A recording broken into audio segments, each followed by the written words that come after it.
그래서 우리에게 주시는 말씀은 로마서 11장 13절로 24절의 말씀입니다. 로마서 11장 13절로 24절의 말씀입니다. 이 시간에는 우리 로마서 11장 13절부터 우리 24절까지의 말씀을 가지고 멸망을 자초하는 이방 교회를 향한 하나님의 경고에 대해서 함께 말씀을 나누도록 하겠습니다. 지난주에 이제 이스라엘 사람들이 버림을 받게 된 이유가 우리 이방인들을 구원하기 위함이다라고 말씀을 드렸습니다. 그러면 이스라엘 사람들을 구원하기 위해서는 어떻게 해야 되느냐? 이방인들이 복음을 받아들이는 모습을 보고 유대인들이 시기심이 나서 이스라엘 사람들이 유대인들이 예수님을 믿게 하겠다라는 것이죠.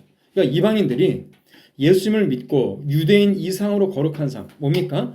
고품격의 윤리와 도덕성을 통해서 유대인들이 돌아오게 된다는 것입니다. 그러니까 그리스도인들이 윤리와 도덕성으로 고품격 있게 살아가야 되는 것은 맞는 거예요. 근데 또 이제 어떤 분은 그렇게 말씀하시죠.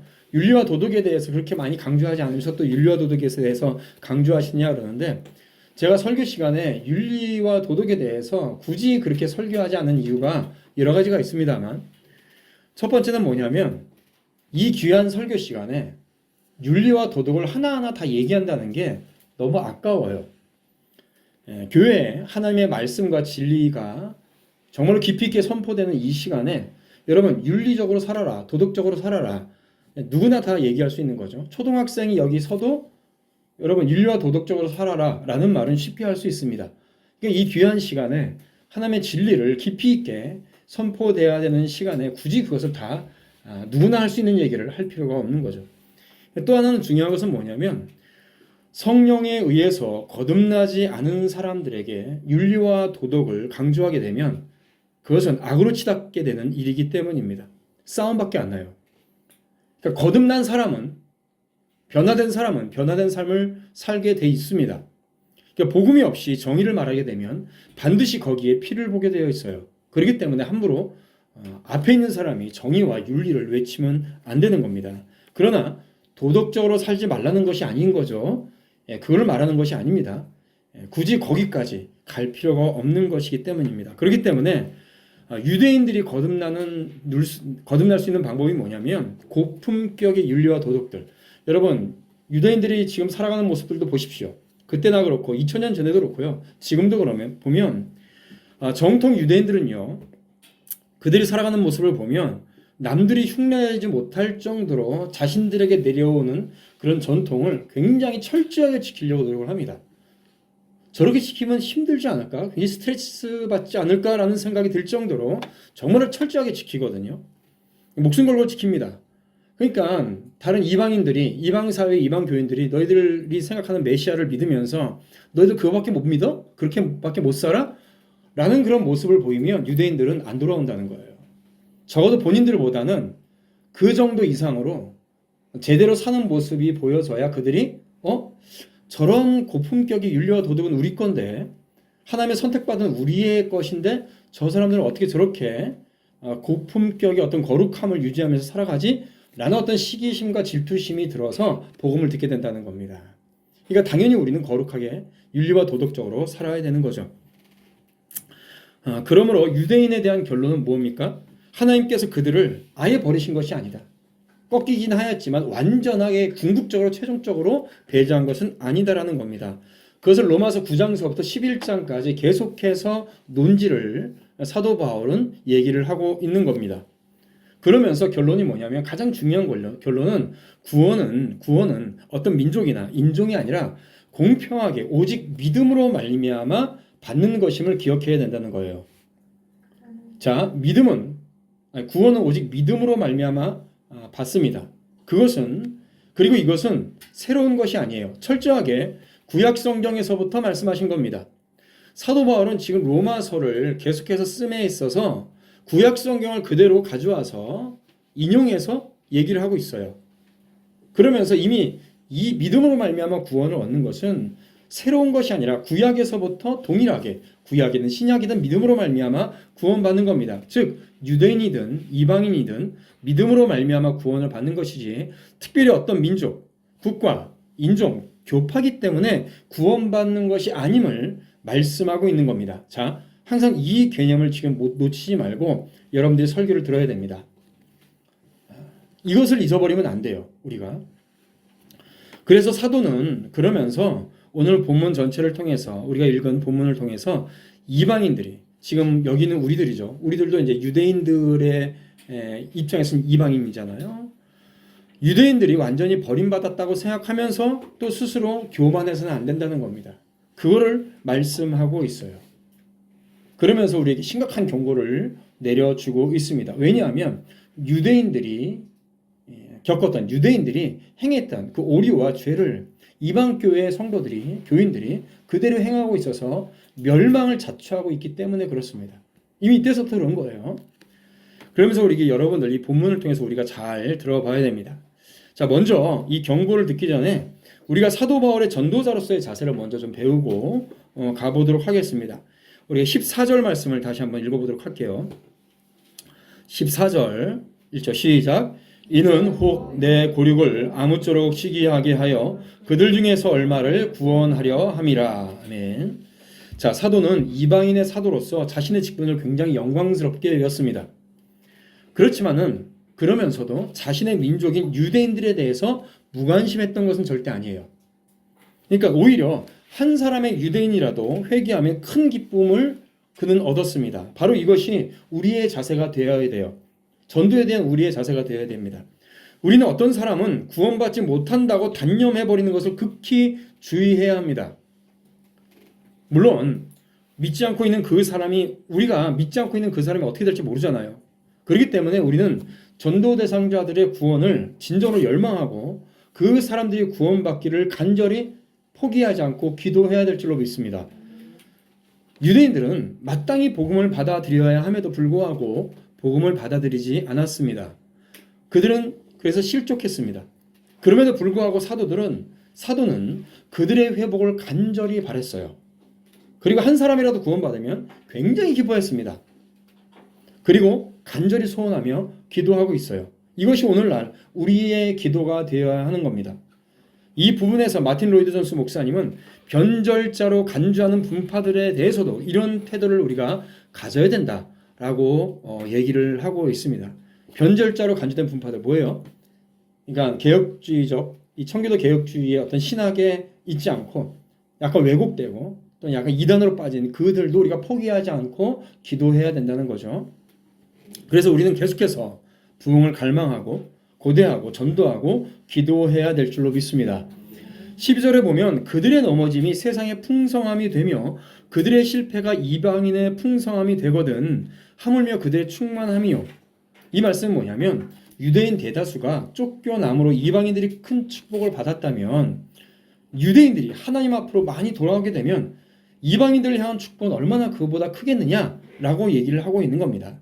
그러니까 15절에 동일한 의미로 15절에서 그들을 버리신 것이 세상의 화목이 되거든 그 받아들이는 것이 죽은 자 가운데서 살아나는 것이 아니면 무엇이리요? 라고 말씀을 하고 있어요. 이제 여기서 죽은 자 가운데서 살아난다는 것은 이제 과장법을 사용한 것이거든요.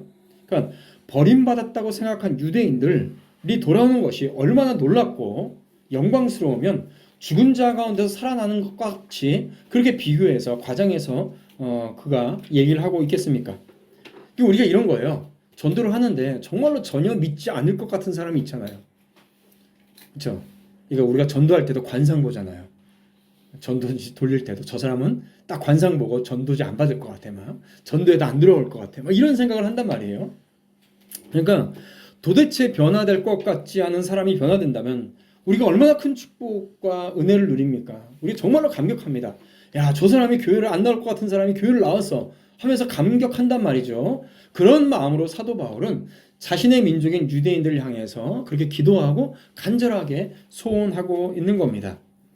그러니까 우리가 전도 대상자가 믿지 않는다 그래서 너무 실망하고 거기에 낙심하면 안 되는 거예요. 또 반대로 아예 포기하고 기도도 하지 않는 것도 하나님께서 원하시지 않는 겁니다. 그러므로 사랑하는 성도 여러분, 여러분의 전도 대상자들을 위해서 끝까지 포기하지 말고 기도하시고 간구하시기를 축복합니다. 여러분들의 기도가 절대로 땅에 떨어지지 않으십니다. 자, 이제 두 번째로 본격적으로 자, 오늘 본 말씀을 통해서 우리에게 주시는 하나님의 경고하심을 우리가 들어보도록 하겠습니다. 16절에서 우리가 마지막 읽은 22절, 24절까지 그 경고하심이 있는데요. 이 문단의 구분을 나눈다면 16절부터 18절은 교회에서 이방인과 유대인들의 근본적 관계를 진술하고 있습니다. 그리고 18절부터 그 이하 오늘 읽은 말씀까지가 이방인 교회를 향한 하나님의 무서운 경고가 담겨 있어요. 자긍함으로 인하여서 멸망을 자초하고 있는 현대 지금 우리의 모습을 향한 하나님의 경고라고 할 수가 있습니다. 먼저 16절서부터 우리가 유대인과 이방인의 근본적인 관계의 진술을 좀 살펴보도록 하겠습니다. 우리 16절 말씀을 함께 읽어보죠. 16절 시작.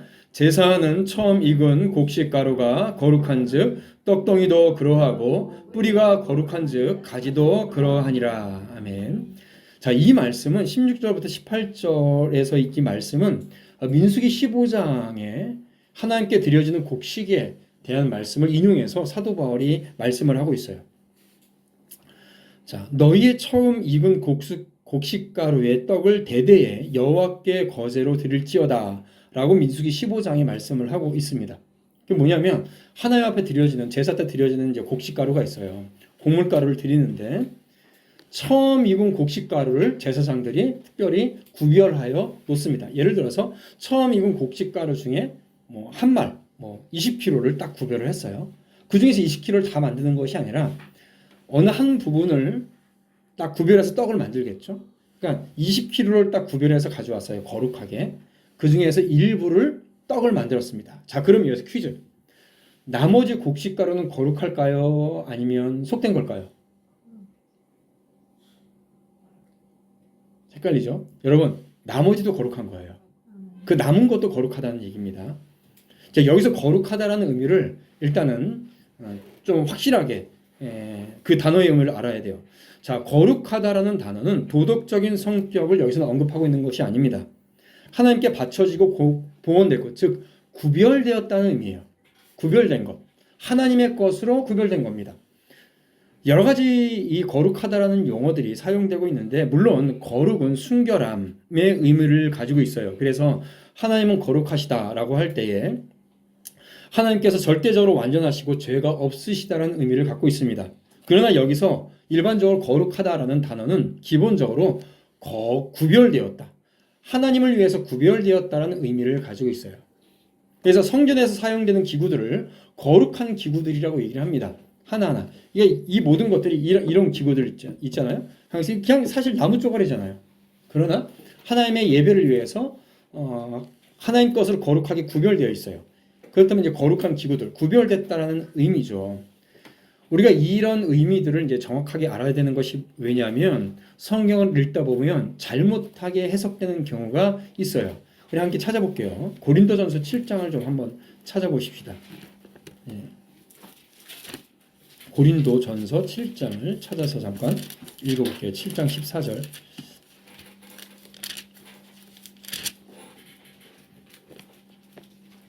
이제 보면 이 고린도서 7장을 보면 뭐냐면 불신자로 있다가 부부가 불신자로 있다가 아내나 남편 한 사람이 먼저 예수를 믿은 경우예요.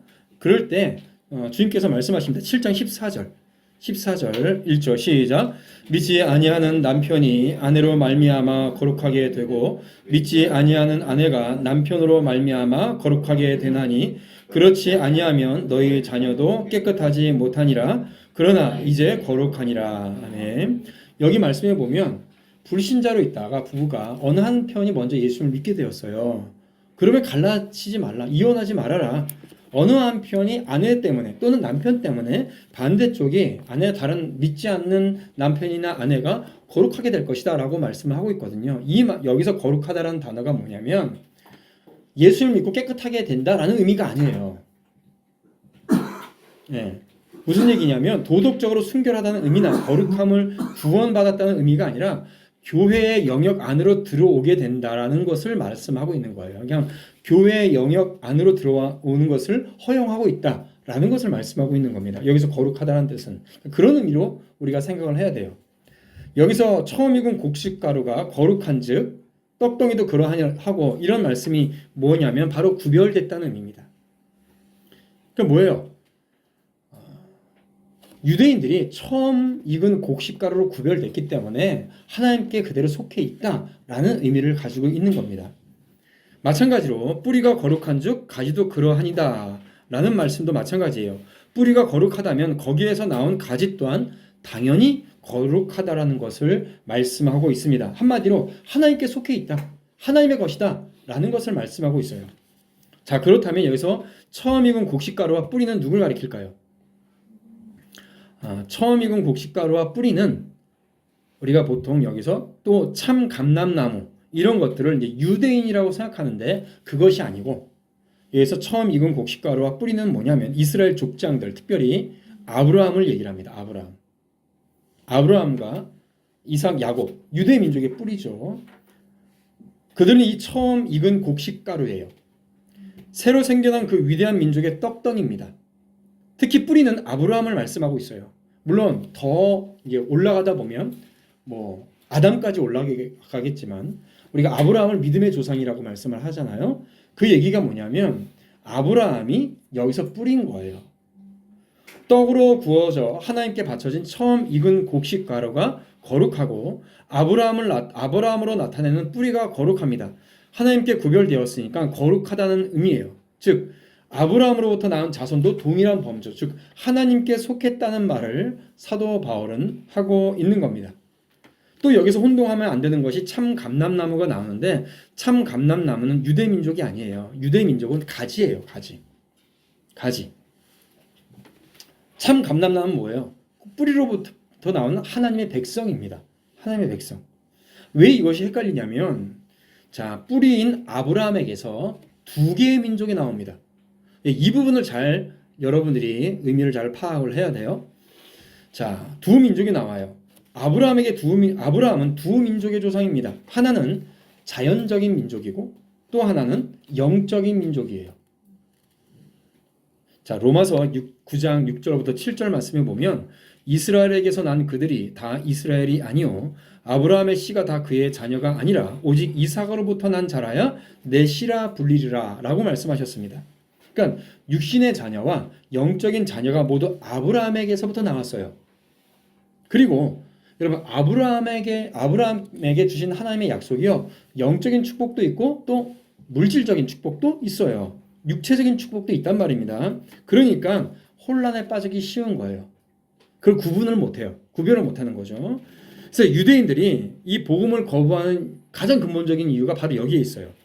그리고 또 오늘날의 많은 사람들이 이스라엘의 어떤 민족적인 전체적인 구원에 대한 예언의 문제에 많은 관심을 갖고 있는 사람들이 많지 않습니까? 그분들이 혼란에 빠지는 이유도 바로 여기에 있습니다. 아브라함으로부터 두 개의 민족이 나온다는 이 중대한 차이를 망각하는 거예요. 참 감람나무는 자연적인 민족이 아니라 아브라함으로부터 나온 영적인 민족, 곧 하나님의 백성입니다. 하나님의 친백성들이에요. 이 원칙은 계속 이어집니다. 물론 구약 성경에서 하나님께서 이스라엘 민족을 하나님의 백성으로 부르시는 부분들이 있습니다. 왜냐하면 구약에서 이스라엘 민족은 무엇을 나타내나요? 이스라엘 백성은 하나님의 백성, 곧 교회를 나타내요. 이 부분에 대해서 얘기를 할 때 특별히 우리나라 한국교회가 세대주의에 굉장히 강력하게 물들어 있어서 이스라엘 민족은 이스라엘 민족이고 교회는 교회지 왜 이스라엘 민족을 교회로 대체하냐? 너희는 대체 신학이다. 이렇게 얘기하면서 이제 폄훼하는 경우가 있는데 이것은 개혁 신학에서 나온 것이 아니라 사도행전에서 하나님의 그때 당시 예수를 믿었던 유대인 그리스도인들, 특별히 대표적으로 사도행전 7장에 스데반 집사를 통해서 나온 거예요. 사도행전 7장에 보면 스데반 집사가 이스라엘 민족을 광야 교회로 언급하고 있습니다. 스데반 집사의 혈통이 뭐죠? 유대인이에요. 이 사람 유대인. 철저한 유대인이라고요. 그렇기 때문에 우리는 이스라엘 자녀들을 구약시대의 교회로 인식해야 돼요. 즉 구약시대에 하나님께서 이스라엘 민족을 자신의 백성으로 보시고 그들 중에 계셨습니다. 그러나 사랑하는 성도 여러분, 그들이 모두 이스라엘에 속한 자가 아니에요. 자, 이스라엘 백성이긴 하지만은 이스라엘에게 속한 자가 아닙니다. 무슨 말이에요? 우리식으로 얘기하면, 쉽게 얘기하면 교회에 소속되어 있긴 하지만 모두 구원받은 것이 아니다라는 말입니다. 이 차이를 결코 잊어서는 안 돼요. 따라서 사도가 말하는 참 감람나무는 하나님의 참 백성을 말하는 겁니다. 잠깐 동안 참 백성으로 보일 수 있습니다. 그러나 사실상 참 백성이 아닌 겁니다. 여기는 우리들도 마찬가지예요. 하나님의 백성으로 보일 수는 있지만 아닐 수 있다는 것을 항상 기억해야 됩니다. 분명하게 성령께서 구분하심을 우리가 알아야 돼요. 이 부분을 우리는 잊지 말아야 됩니다.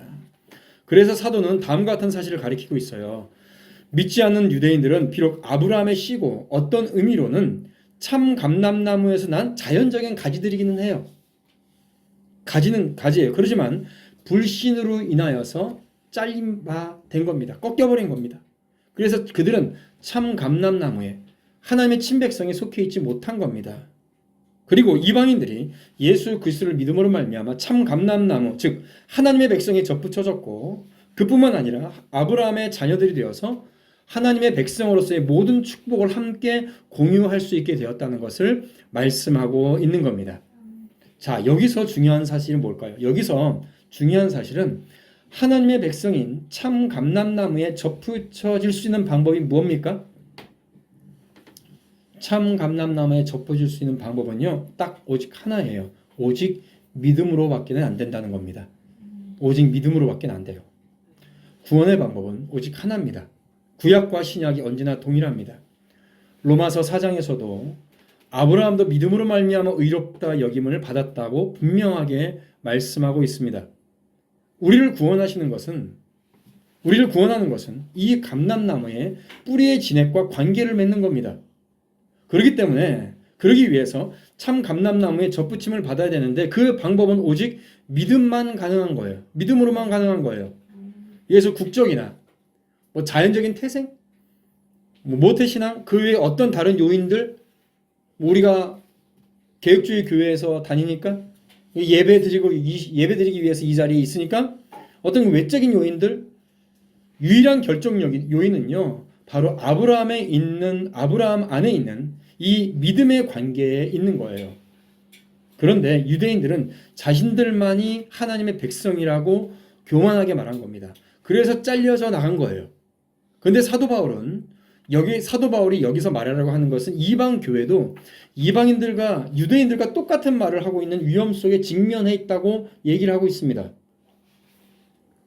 골로새서 3장 11절의 말씀에 보면 거기에는 헬라인이나 유대인이나 할레파나 무할레파나 야만인이나 스구디아인이나 종이나 자유인이나 차별이 있을 수 없다라고 말씀하고 있습니다.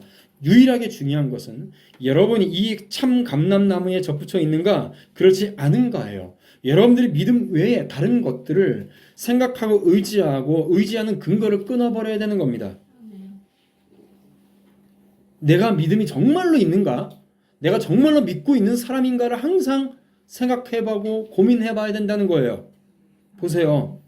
여러분, 유대인들이 특별한 위치에 있다는 것은 분명한 사실이에요.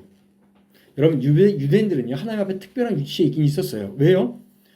유대인들은 참 감람나무의 원가지로 하나님께서 선택하신 건 맞아요. 유대인들을 통해서 구원이 무엇인지를 가르쳐 주셨습니다. 유대인들을 통해서 하나님의 백성이 어떻게 살아야 된다는 것을 주님께서 가르쳐 주셨어요. 유대인들을 통하여서, 유대인들의 그 역사를 통하여서 하나님의 구원의 방식과 구원의 서정들, 그 거룩함이 무엇인지를 분명하게 보여주셨습니다. 그들은 하나님께서 선택하신 첫 번째 가지였어요. 그러나 그들이 특별한 위치에 있긴 했지만은 구별된 위치에 있지는 않았다는 겁니다. 하나님 나라에서 유대인들은요, 구별된 위치, 다른 구원 또는 특별한 구원을 얻는 것이 절대로 아닙니다. 오직 하나님의 은혜로 믿음으로 말미암아 유대인들이나 이방인들이나 다른 모든 신자들과 같이 참 감람나무에 접붙임이 되어야 된다는 겁니다. 바로 이 부분에서 이방 교회들, 지금 이 시간에 예배드리는 이 시간에 있는 여러분들, 그리고 현대 한국교회와 우리 성도들이 유대인들과 동일한 오류들, 죄를 범하고 있다는 사실을 사도 바울은 경고하고 있는 겁니다. 저희는 믿지 아니함으로 꺾이우고 너는 믿음으로 섰느니라. 반대로 너희들이 믿음 안에 있으면 꺾인다. 이 말씀을 하고 있는 겁니다. 20절과 21절을 우리가 한번 읽어볼게요. 20절, 21절 한 목소리로 크게 똑바로 함께 읽어봅시다. 시작. 옳도라 그들은 믿지 아니함으로 꺾이고 너는 믿음으로 섰느니라. 높은 마음을 품지 말고 도리어 두려워하라. 하나님이 원가지들도 아끼지 아니하셨은즉 너도 아끼지 아니하시리라. 아멘. 자, 내가 이런저런 사람이기 때문에 내가 어렸을 때부터 교회 다니고 내가 뭐 열심히 헌금도 하고 또 뭐예요? 내가 그래도 우리 교회 꽤 헌신했고 내가 우리 교회 개척 때부터 다닌 멤버인데 여러분 그러면서 자부심을 갖고 있는 사람 유대인들과 똑같은 오류와 죄를 범하고 있는 겁니다. 근거 없이 본래의 여러분들의 어떤 죄된 모습을 들여다보는 것이 아니고 그러면서 예수 그리스도 앞에 무릎 꿇는 것이 아니라 자신을 높게 생각하는 것은 심각한 위험 속에 빠져 있는 겁니다. 그래서 사도 바울은 두려워하라고 말씀하고 있는 겁니다. 하나님께서 원 가지들도 아끼지 아니하셨거든 잘라 버리셨거든 너도 잘라 버릴 것이다. 여러분 잘려 버릴 수 있다는 거예요. 유대인들은 원 가지였습니다. 하나님 자신의 백성이었지만은 그들의 교만으로 인해서 하나님께서는 그들을 잘라 버리셨습니다. 여기는 우리는요. 하나님께 본래 하나님의 백성이 아니었잖아요. 우리는. 그렇잖아요. 아주 특별한 방법으로 여러분 아주 비정상적인 방법으로 들어온 사람들입니다. 비정상적으로 우리가 예수를 믿었어요. 여러분 예수를 믿는 게 정상적이라고 생각하십니까? 생각을 해보십시오. 여러분 죄인된 우리는요 그냥 삼겹살 같은 존재예요. 그냥 죽은 시체와 같은 존재라고 생각하면 됩니다. 그런데 그럼에도 불구하고 하나님께서 깨워주셔서 살려주셔서 뭡니까? 아주 비정상적인 방법 값없이 주시는 은혜로 말미암아 얻는 그 구원을 우리가 얻었어요. 그런데 우리를 버리시는 것은 그렇게 우리를 버리시는 것은요 그게 놀라운 일이 아니라는 거예요. 유대인들도 버리셨는데 봐라 유대인들의 교만 때문에 하나님께서 직접 예비하셨던 백성들을 버리셨다. 만일 하나님께서 유대인들을 버리셨다면 외부로부터 들어온 이런 비정상적인 방법으로 접붙여진 우리 이방인들이 교만할 땐 더 간단하게 버리실 것이다 라고 주님께서 말씀하고 있는 겁니다. 저는 기도할 때마다 그런 두려움이 있어요. 솔직히 하나님께서 이 나라를 버리시기로 작정한 것이 아닌가 하는 생각이 들 때가 저는 많이 있습니다. 기도할 때마다. 이 땅에 사는 이 나라 국민들이 얼마나 교만한지 모릅니다. 소위 국뽕에 취해서 여러분 대한민국이 제3세계 국가 중에서 유일하게 선진국 대열에 들어간 위대한 나라라고 합니다. 여러분 이거 비정상적인 거 아세요? 2차 세계대전 이후에 독립한 국가 중에서 2차 세계대전 이후 독립한 국가를 제3세계 국가라고 얘기를 하거든요. 그런 독립한 국가 중에서 선진국 대열에 들어간 나라는 대한민국 하나예요. 그러면서 엄청난 자부심을 가지고 있어요. 여러분 이거 비정상적인 거예요. 뭔가 유일하다는 것은 비정상적인 거라는 것을 알아야 됩니다. 하나님의 은혜가 아니면 여러분 이럴 수가 없어요. 우리가 이렇게 편안하게 살아가는 것이 정상적인 거라고 생각하십니까? 우리가 편안하게 이렇게 예배드리는 것이 정상적인 거라고 생각하세요? 근데 굉장히 교만해요. 굉장히 잘났다고. 솔직히 말해봅시다. 여기 있는 우리 중에서 이 나라가 이렇게 잘 살도록 헌신한 사람들이 어디 있어요? 제가 지금 50대 중반을 달리고 있는데요. 대부분 이제 우리 여기 성인들 대부분 젊은 사람들이잖아요. 40대, 50대인데. 50대부터 그 이하는요. 50대를 포함해서 그 이하는 솔직히 이 나라의 여러 가지 문제와 사건을 입 다물고 있어야 그냥 감사해야 됩니다. 여러분들이 할아버지, 물론 저희 아버지, 어머니들을 볼 때도 답답한 부분이 있죠. 그때 부분들은 못 배운 것도 있고. 그러지만은 그분들의 철저한 헌신을 우리가 지금 이렇게 잘 먹고 잘 살았잖아요. 어디 감사가 있어요? 감사합니까? 여러분 할아버지들에게, 할머니들에게, 우리 부모님들에게 감사해요 정말로? 그런 부분에 있어서? 어디를 가더라도 이 땅에 있는 사람들에게 감사하다라는 그 겸손함을 찾아볼 수가 없습니다. 다 잘난 사람뿐이에요. 하나님이 버리시는 겁니다. 저는 그 부분에 대해서 무서워요. 기도할 때마다. 한국교회를 볼까요? 한국교회가 선교 역사에 있어서 유례없는 부흥이다. 이 작은 나라가 세계 선교 2위다. 선교 대국이다. 얼마나 믿음 좋은 민족인가. 하나님의 선택받은 민족이고 하나님의 복받은 교회다. 정말로 그럴까요?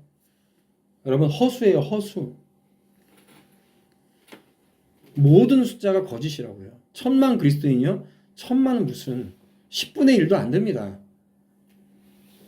한국교회의 어떤 급성장이요? 여러분 급성장이라고 말할 정도로 정말로 성장했을까요? 세계 교회사를 보면 한국교회의 성장은요 정말로 아무것도 아니에요. 아무것도 아니라고요. 실제로 성장한 게 아니에요. 그거 다 차지합시다.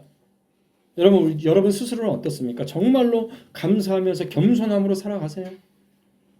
여기 자녀들 있는데 여러분 부모님들에게 감사하고 감사한 마음이 정말로 있습니까? 제가 이거 한 가지 이야기한 게 뭐냐면 설교를 하면 적용을 해야 되는데 적용을 못 하시더라고요. 여기는 학생들이 있는데 집에서 여러분 다른 형제들에게 쓸데없이 잔소리하지 마세요. 여러분 자신이나 잘하세요. 여러분 할 일이나 제대로 하라고요. 여기 자리에도 제 아들들이 있는데요. 옆에 있는 형제들한테 동생한테 동생이 형이한테 잔소리하면 저한테 엄청나게 혼납니다. 네가 뭔데 잔소리하냐고.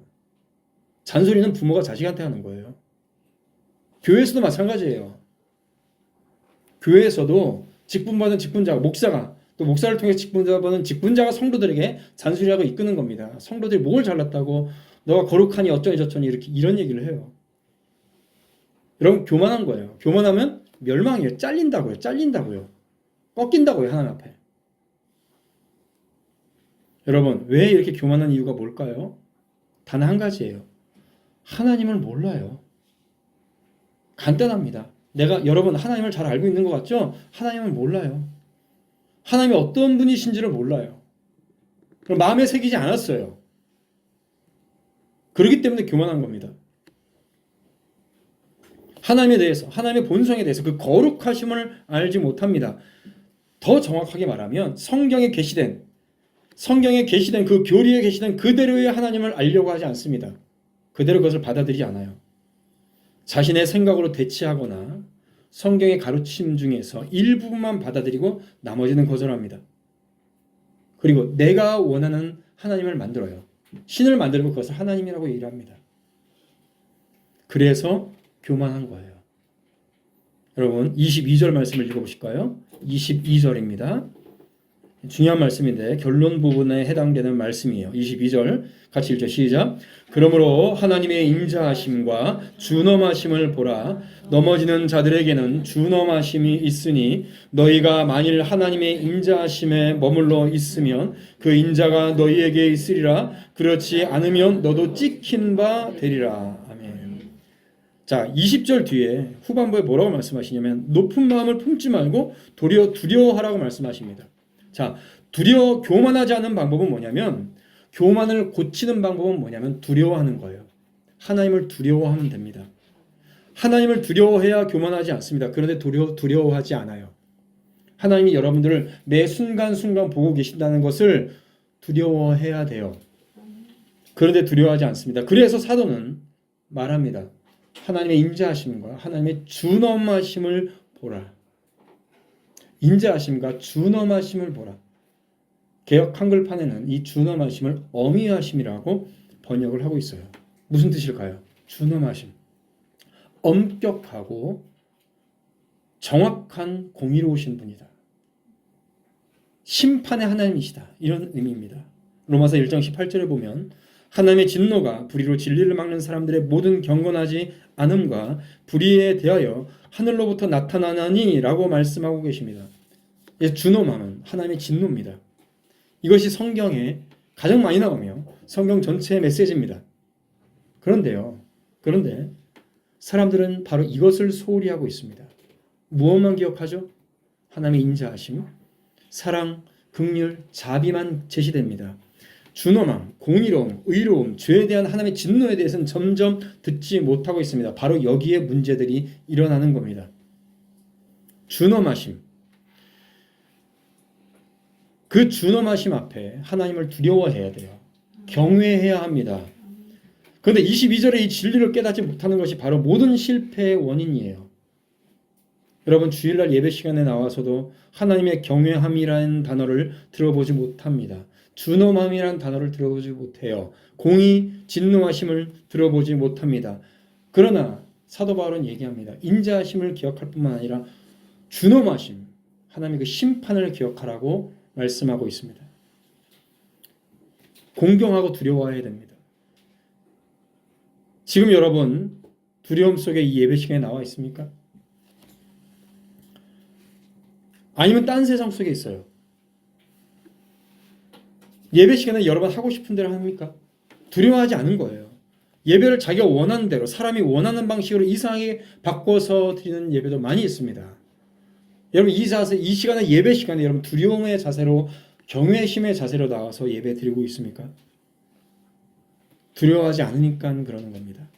성경에 나와 있는 하나님이 아니라 자신의 신을 만들어서 그것을 하나님이라고 부르고요. 성경에서 하나님께서 명령하신 방법이 아닌 다른 방법으로 내가 예배 드려도 되겠지라고 생각하는 겁니다. 그것은 금송아지를 만들어서 행했던 우상숭배와 똑같은 겁니다. 여러분 교회에 오는 목적이 뭔가요? 많은 교회가 매년 우리도 하지만 전도축제를 합니다. 그런데 많은 사람들을 교회로 데리고 와가지고 그들에게 무엇을 전해주죠? 교회를 나오면 행복합니다. 교회를 나오면 모든 문제가 해결됩니다. 당신은 사랑받기 위해 태어난 사람입니다. 교회에 오면 행복하고 모든 것이 잘 되고 사랑받고 대우받을 것처럼 광고합니다. 그래서 정말 하나님께서 그런 하나님이실까요?